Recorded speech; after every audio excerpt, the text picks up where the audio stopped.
তবে আর সেই গাছটাই বা কি যা থেকে রাবারের কষ আসে, রাবারের কষ সংগ্রহের পর কি করা হয় সেই কষগুলো ইত্যাদি স্টেপ বাই স্টেপ আপনাদের দেখিয়ে দেবো কিভাবে রাবার বানানো হয়। তো আর দেরি না করে চলুন শুরু করা যাক।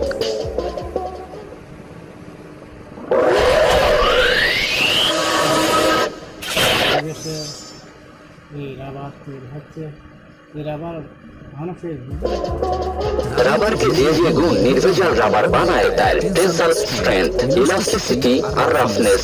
রাবার দুই প্রকার, প্রাকৃতিক রাবার আর সিনথেটিক রাবার। সিনথেটিক রাবার আসলে অনেকটা পলিমার, যেভাবে পলিমার তৈরি হয় সিনথেটিক রাবারও সেভাবে তৈরি হয়।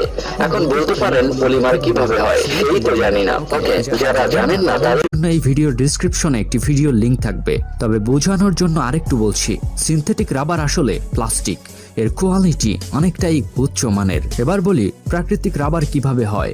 প্রাকৃতিক রাবার